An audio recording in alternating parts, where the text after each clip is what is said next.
Assalamualaikum warahmatullahi wabarakatuh. Selamat pagi semuanya, siswa dan siswi SMK HKTI 2 Purwareja Kelompok. Alhamdulillahirrabbilalamin. Pada pagi hari ini kita bertemu kembali dalam kegiatan pembelajaran jarak jauh untuk mata pelajaran Bahasa Indonesia. Masih bersama saya, dan pada kesempatan kali ini nanti saya masih melanjutkan materi yang sama seperti pertemuan yang sebelumnya. Dan untuk siswa-siswi semuanya, sebelum saya menjelaskan lebih lengkap, perlu kembali saya ingatkan untuk kalian semuanya agar selalu tetap semangat belajar dan semangat menjaga kesehatan untuk kebaikan dan kesehatan kalian masing-masing.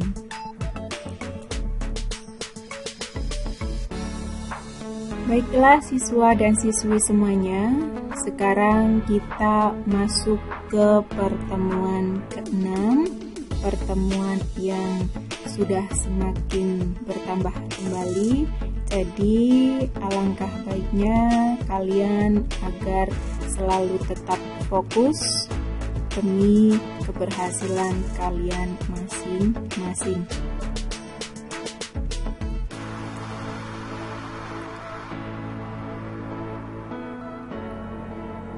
Pada pertemuan kali ini, saya masih menjelaskan materi tentang karya ilmiah.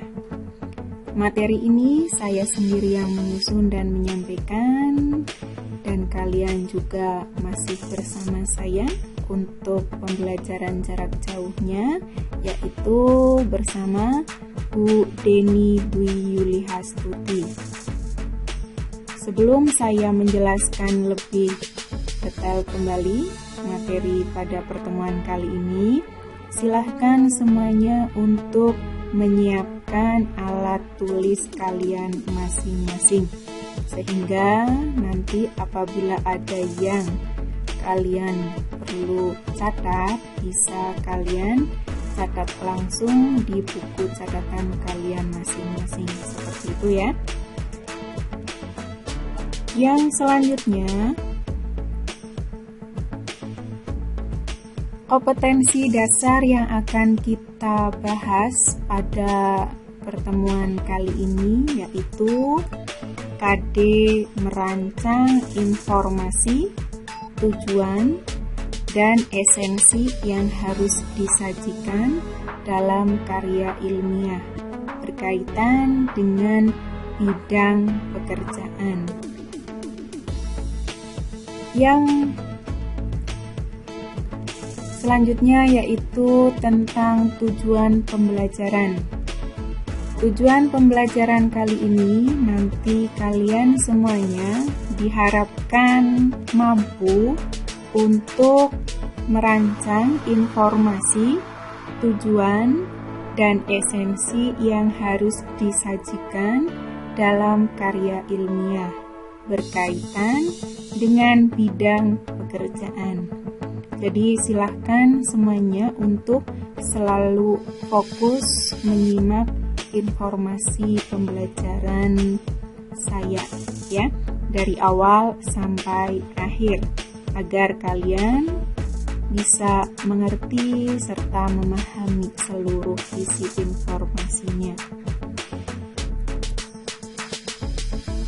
Adapun peta konsep yang akan kita bahas secara rinci antara lain, yang pertama tentang syarat-syarat penulisan karya ilmiah. Kemudian yang kedua, tujuan penulisan karya ilmiah. Yang ketiga, prinsip-prinsip umum yang mendasari penulisan karya ilmiah. Kemudian yang keempat, ada esensi penulisan karya ilmiah. Jadi ada 4 informasi yang akan kita pelajari secara detail dan rinci. Silahkan kembali lagi saya ingatkan untuk kalian semuanya agar mulai fokus dari sekarang, karena nanti akan saya jelaskan satu persatunya. Silahkan kalian simak informasi penjelasan dari saya dari awal sampai akhir melalui tayangan video saya ini. Paham ya? Baik.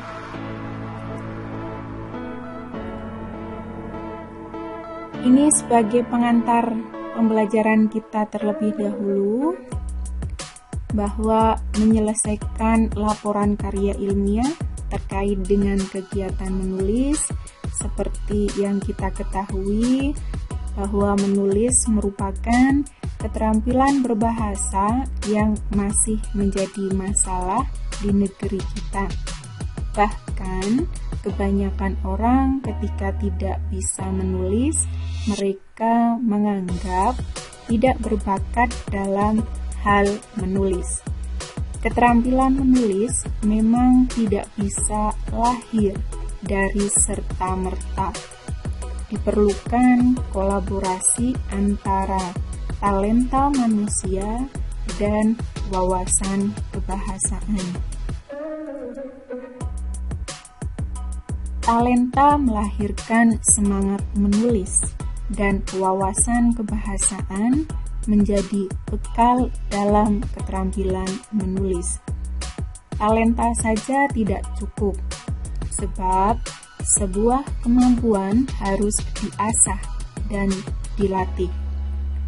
Semakin sering berlatih, maka kemampuan menulis akan semakin baik.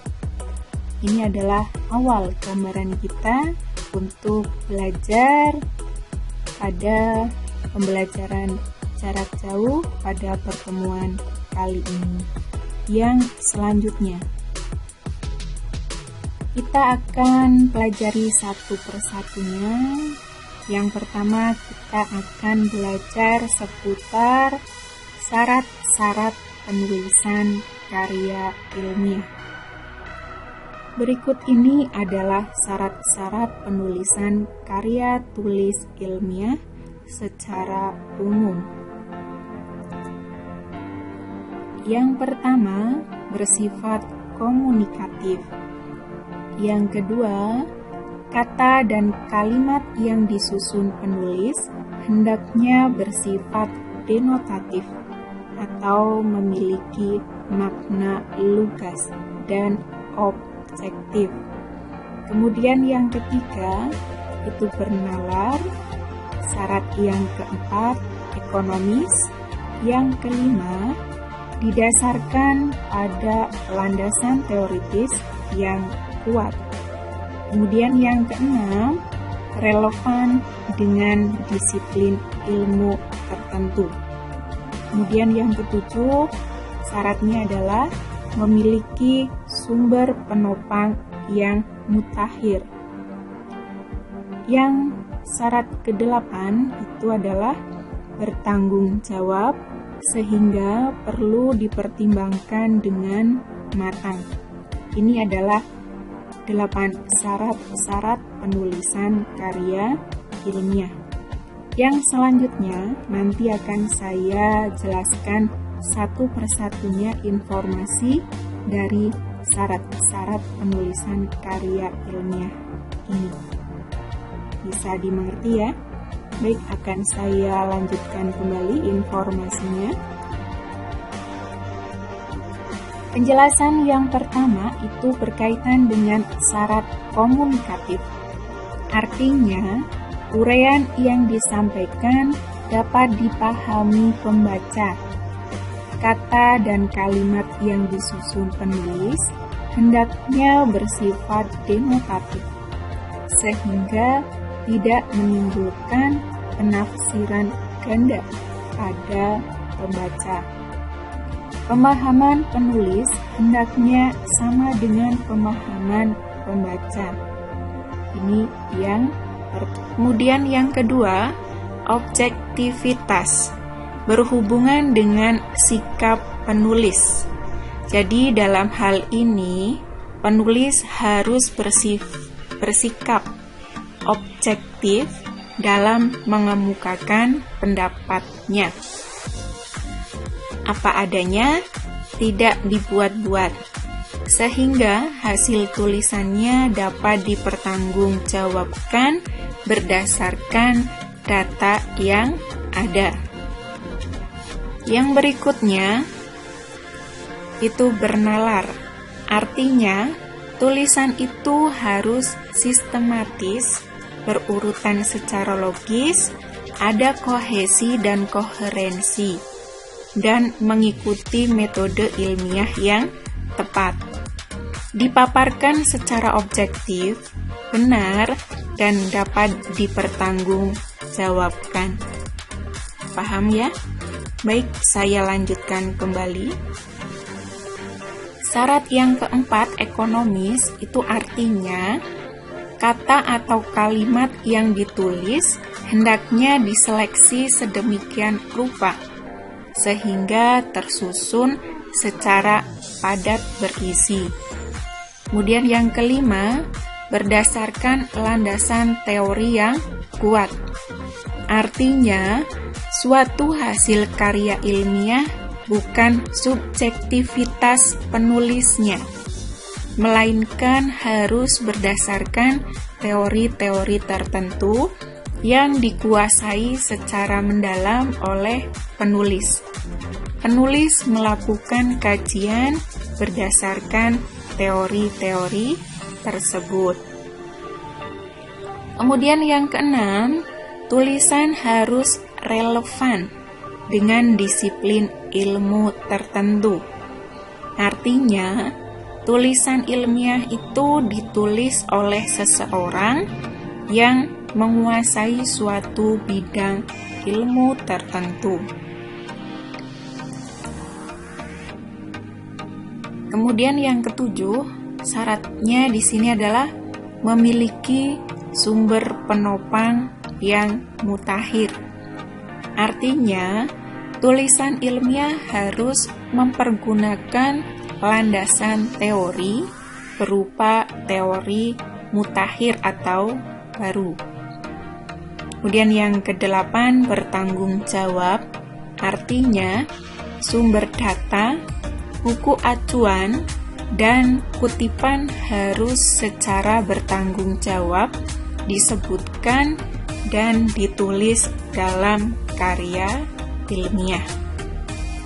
Itu adalah 8 penjelasan seputar syarat-syarat penulisan karya ilmiah. Bisa dimengerti dan dipahami semuanya ya.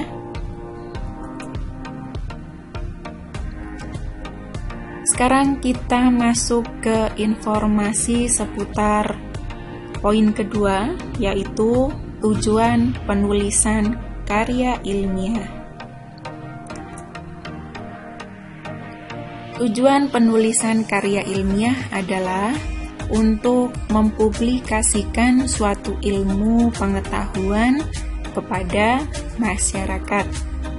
Salah satu forum yang sering dijadikan tempat untuk tujuan itu adalah diskusi. Dalam forum itulah berbagai hal tentang karya ilmiah itu dibahas secara bersama-sama. Melalui forum itu pula, kita dapat memperoleh informasi-informasi penting dari suatu karya ilmiah secara terbuka, disertai berbagai informasi dan tanggapan sebagai pelengkap dari peserta diskusi lainnya. Paham ya? Baik, yang selanjutnya,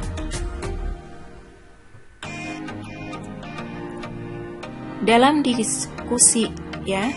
Jadi dalam diskusi seperti itu sering terlontar banyak gagasan penting. Selepas pembicara menyampaikan karya ilmiahnya, sesi berikutnya adalah forum tanya jawab. Dalam sesi ini, para peserta menyampaikan sejumlah tanggapan kepada pembicara. Nah, tanggapan itu bisa berupa pertanyaan, sanggahan, kritik, atau saran. Ini bisa dimengerti ya, siswa dan siswi semuanya.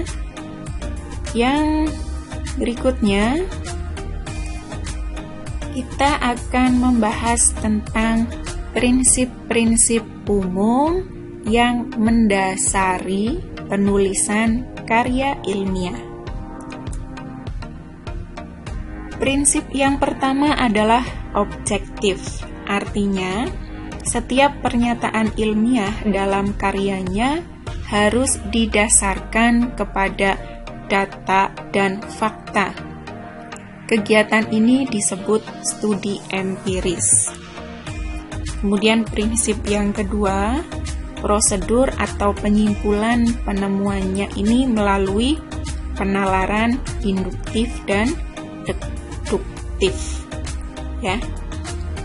Kemudian yang ketiga, prinsip umumnya adalah rasional dalam pembahasan data. Jadi seorang penulis karya ilmiah dalam menganalisis data itu harus menggunakan pengalaman dan pikirannya secara logis. Nah, logis di sini artinya masuk akal. Paham ya? Yang selanjutnya,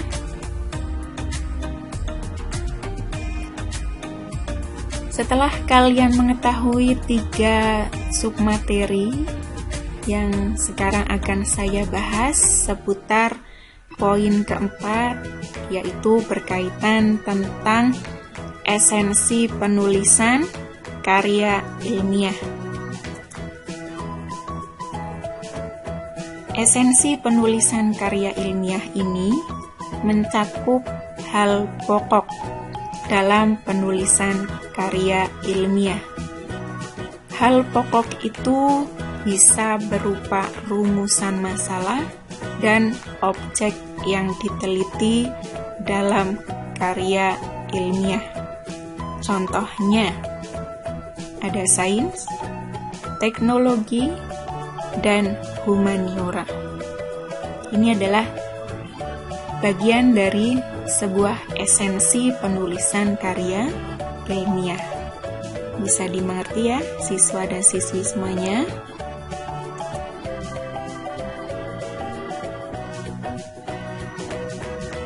Ya, itu tadi adalah informasi secara lengkap dan detailnya dari materi yang kita bahas pada pertemuan kali ini.